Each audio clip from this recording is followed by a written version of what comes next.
Attention.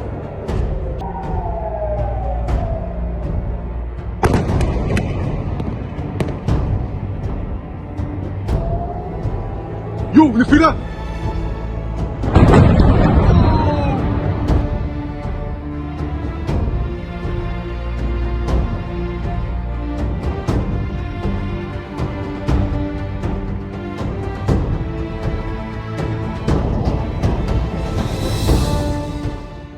Tanggal 4 April 2026, bukan hari dimulainya perang, bukan pula saat bom pertama dijatuhkan, namun hari ketika dunia sejenak terdiam dan menoleh ke Timur Tengah.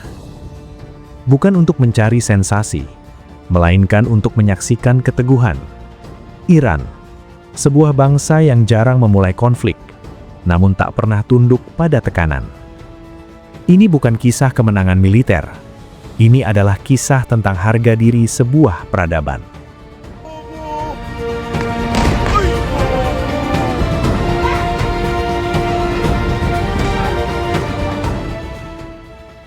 Sebelum melangkah lebih jauh, mari kita lihat konteksnya.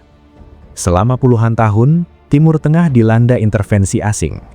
Negara diinvasi, pemimpin digulingkan, sumber daya diperebutkan. Di tengah semua itu, Iran kerap menjadi sasaran tekanan, bukan semata karena ancaman langsung, melainkan karena sikapnya yang memilih berdiri mandiri. Sanksi ekonomi, serangan cyber hingga operasi rahasia menjadi bagian dari dinamika panjang yang jarang terlihat utuh di media. Dan ketika Iran merespons, dunia sering hanya melihat bagian akhirnya saja.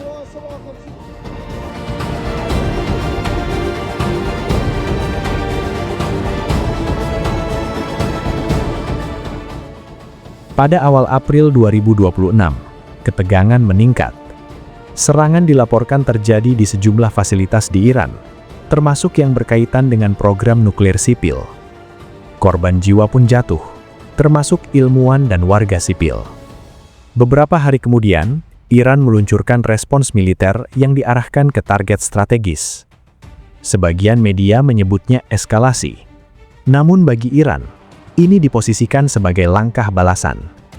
Disinilah perdebatan dimulai. Apakah ini agresi atau bentuk pertahanan diri?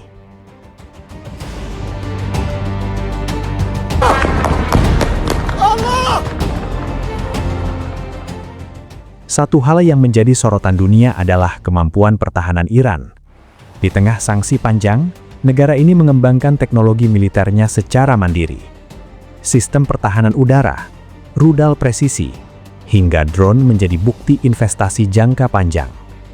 Bagi para analis militer, ini bukan sekedar kekuatan senjata, melainkan hasil dari strategi kemandirian.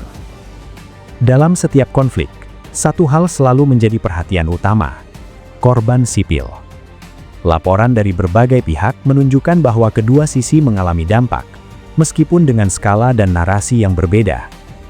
Disinilah pentingnya verifikasi informasi, karena dalam perang, kebenaran seringkali menjadi korban pertama.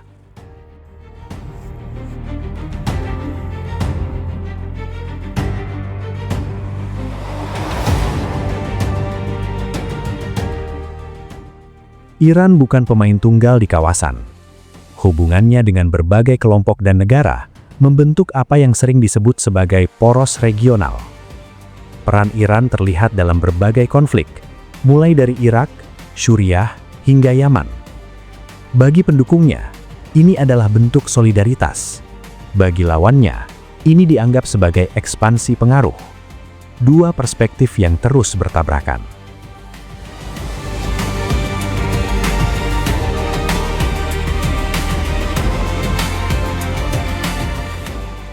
Di balik ketegangan militer, jalur diplomasi tetap berjalan.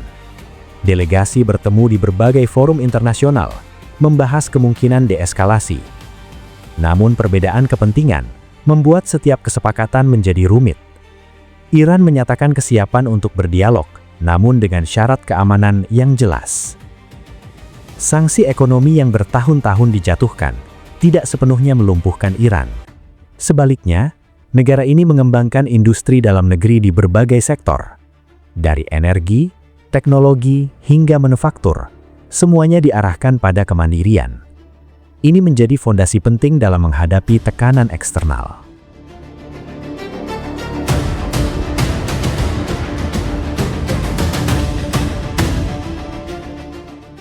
Di balik kebijakan negara, ada rakyat yang berperan. Perempuan, tenaga medis, relawan dan mahasiswa mengambil bagian dalam menjaga stabilitas sosial. Kontribusi mereka tidak selalu terlihat, namun menjadi bagian penting dari ketahanan nasional. Konflik hari ini tidak hanya terjadi di medan perang. Ia juga berlangsung di media dan ruang digital. Setiap pihak membangun narasinya sendiri, mempengaruhi opini publik global. Disinilah pentingnya melihat berbagai sudut pandang, bukan hanya satu versi cerita.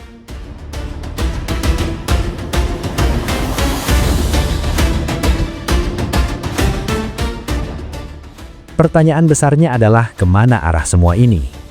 Apakah menuju eskalasi yang lebih luas, atau justru membuka jalan menuju diplomasi baru? Banyak pihak berharap pada satu hal, stabilitas. Namun stabilitas hanya bisa tercapai jika semua pihak merasa aman dan dihormati.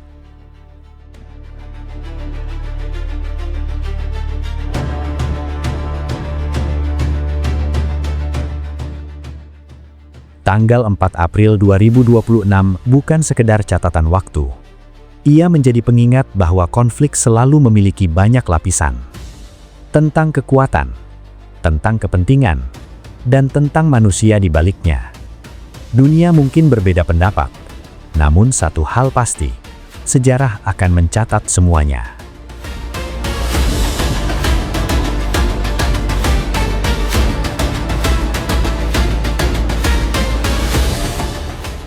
Video ini dibuat untuk tujuan edukasi dan analisis semata. Kami tidak berpihak pada pihak manapun, tidak mempromosikan kekerasan, dan tidak mendukung perang dalam bentuk apapun. Seluruh informasi yang kami sajikan berasal dari laporan terbuka dan analisis geopolitik yang tersedia untuk publik. Tujuan kami adalah memberikan pemahaman yang seimbang mengenai situasi global agar masyarakat dapat melihat berbagai isu dengan lebih bijak. Kami percaya bahwa perdamaian, dialog, dan diplomasi merupakan jalan terbaik untuk menyelesaikan setiap konflik.